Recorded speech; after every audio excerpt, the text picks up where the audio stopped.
Welcome back to the Morning Blend. Now, each one of us will face grief in our lifetime. It's part of the human experience, but how do we navigate the overwhelming emotion?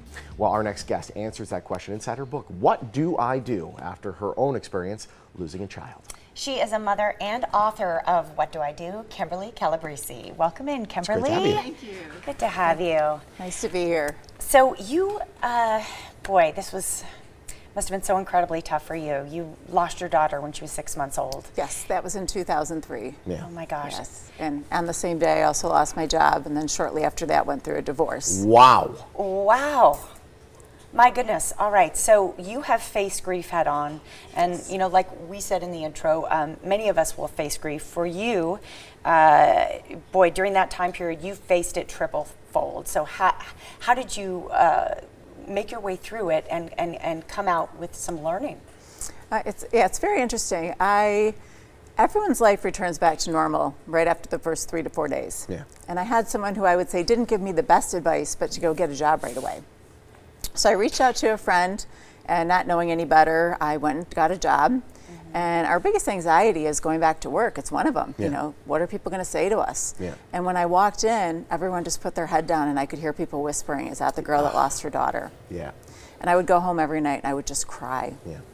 And somehow I did that for about a month. And I came home one day, and I was so depressed, and I said, "All right, Kim, either you commit suicide and go be with your daughter, or you pack up, you move to another state, you don't ever speak of this again, and pretend it didn't happen so you can maybe fit in again and make friends." Yeah. Reinvent yourself. Yeah. Right. So I Wow. had met my current husband before I left. He chose to come with me. Nice. And we moved to Florida. Life seemed pretty good. From where again? From Michigan. Ah, you don't have to shovel in Florida. Right. That's good, all right. But I lived there 33 years of my life, so it wasn't easy Yeah. to just pack up and move. But I got to Florida. My parents were living their dream and sailing around the world, so they had a vacant condo in Jupiter, Florida. So I was able to live there at a yacht marina. It was, quite nice. I thought, all right, I can do this. But then I knew I wanted children, and then I suffered 3 miscarriages within a year, Wow. My goodness. which gave me a whole new focus. Yeah, of course. And after that, we decided my parents were probably going to come home and want their condo back, that we needed to get a life. So my husband took a job in Tulsa, Oklahoma, and not a lot of stress there. Just knowing where your Frady hole was to get away from the tornado, all was good. Of course, yeah. So I got pregnant with my son, and during the delivery process, we lost him. Oh, my goodness. He was wrapped up in a 3-foot cord, which we were not aware I had at the time. Yeah. And they asked my husband to leave the room, and I was told that if they could revive him, that he could have serious brain damage. Yeah. So I had a whole new focus.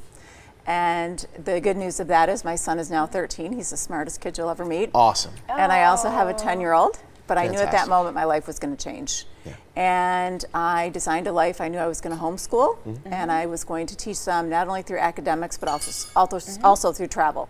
And so we've done just that. We travel 6 months out of the year. We were in China and Thailand for 5 weeks last summer. That's fantastic. And see, this book, it helps bring other people through the darkness to be able to see the light on that other side.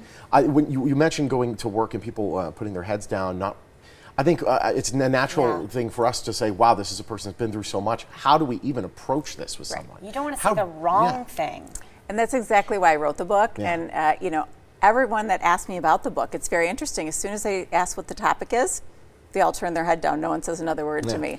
I think that's really interesting. Now, weren't there some people along the way who really did try to break through the silence and talk to you about it? Well, I kept quiet. When I moved in 2003 and pretended it never happened, Yeah. it came back to haunt me in 2016. Okay, so maybe that wasn't the best thing either for you Oh, to no, not because talk. in 2016, I don't recommend the way I handled it. I became severely depressed, and I couldn't figure out why. And that caused me to reach out to a friend named Lauren LaHave, who lives here in Las Vegas. And I went to a local event here, and there was a speaker there, that Jennifer Steinman. She's a film producer in LA and had wrote a book or a movie called Motherhood. And when she started to speak about it, it was all parents that had lost children. Wow. And I immediately burst into tears. And that was the moment that I realized I had never faced any of my losses. So we would imagine there are some folks out there, who have been through or are facing right now some really, really difficult times and grief like you have. And where can they get their hands on this book?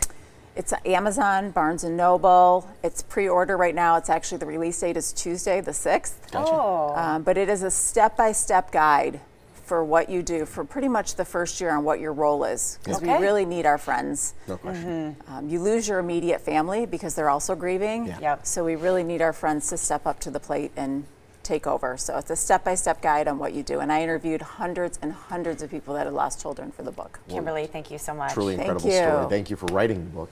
Thank you. If you're experiencing grief and looking for guidance, visit Kimberly's website, supportofaloved1.com. You can get a copy of her book there as well. What Do I Do is a proud sponsor of The Morning Blend.